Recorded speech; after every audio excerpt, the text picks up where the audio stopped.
This tablet is way too f***ing big. I mean, just look at this thing. It's hard to describe just how huge this device is, while also being impossibly small and thin all at the same time. I know that you're like, Pat, that statement makes absolutely no sense. This is correct, but let me explain what I mean. This device is truly razor thin. If we look at it next to an iPad 10, it is substantially thinner. Every millimeter at this point makes a huge difference. The most impressive part to me is how it still feels super rigid, as you would hope, despite how thin and large it is, and the amount of leverage that you could theoretically get given its size when bending it. Check out Jerry Rig Everything's video to see how impossible this thing is to break. This is the first tablet that I've ever seen that feels like it could actually replace a laptop for most workflows, especially given the large 14.6-inch screen on it. It is so huge, and you really have to see it in person to understand the scale of this compared to most tablets. And again, this is all while maintaining a relatively thin profile, especially given the 11,200 milliamp battery, which, from my testing, gives insane battery life. As equipped, this one has 512 gigabytes of storage, 12 gigabytes of RAM, which for a tablet is definitely excessive already, and a Snapdragon 8 Gen 2, which is factory overclocked inside, and has vapor chamber cooling. This makes the device super cool, even to the touch, during sustained workloads in my testing. The multitasking is super snappy, and the scrolling on this 120Hz display is just incredible. It's so smooth with no hitching at all. The speakers are also so loud. Like half volume is already way too loud for a quiet indoor environment. Plus, if you need this for some reason, it has an IP68 water resistance which can survive being submerged. Something I appreciate in all technology, so I'm really glad that Samsung is moving more of their lineup in this direction. Another big jab at Apple is the S Pen, which comes in the box.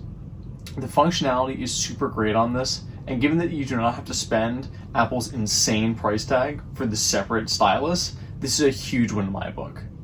Plus, when you're done, you can throw it on the back of the tablet in any orientation and charge it right back up. Given the massive battery that we mentioned before, this tablet accepts up to 45 watts of charging like a laptop would, making it charge really quick. This is another huge one-up on the iPad Pro.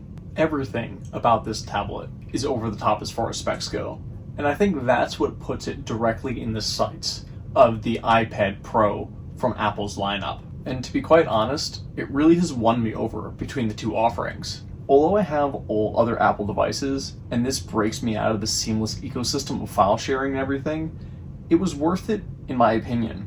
This device is really good, and it feels just as premium as an Apple product, and the functionality is also there, even more so to be honest. This device really makes media consumption incredible. With the huge screen and the lightweight, it is possible to have a TV-like experience everywhere you go, which is insane. Plus the screen, with its AMOLED quality and a 2960 by 1848 resolution, it makes media consumption incredible. And I find myself reaching for it more than I do even my phone now when I want to hop on YouTube. Plus, with the built-in Dolby Atmos speakers, content sounds really crisp, and that is really important to me. Earlier I mentioned the whole replacement for a desktop feel with Samsung DeX.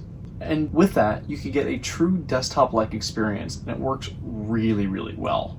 Especially if you connect some Bluetooth keyboards or mice, and the stylus provides a nice touch for any workflow. Make no mistake though, this device is certainly expensive. Often people move away from Apple because other offerings are cheaper, but in this case, it's actually the same price if not more.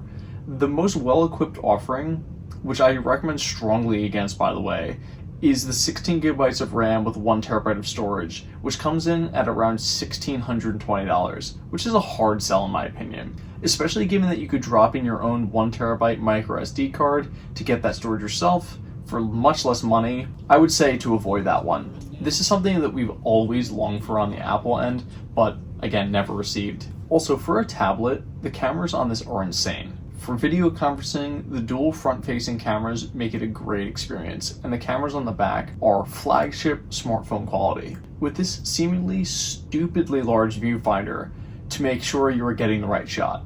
One critique I have is, given the insanely small bezels around this device, it's actually kind of hard to hold without accidentally interacting with the screen.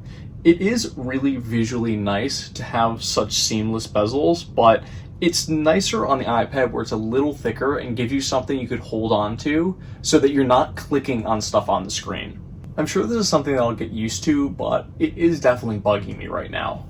While it is hard to make that plunge out of the Apple ecosystem, I really recommend taking a shot on this device if you're looking for a high-end tablet as an addition to your workflow. I promise it will impress you. I hope that more competitors like this enter the market to really put pressure on Apple to innovate going forward. I hope you all liked this video, and if you did, please do consider liking and subscribing. It helps me out a ton, and I look forward to seeing you all in the next video. See ya.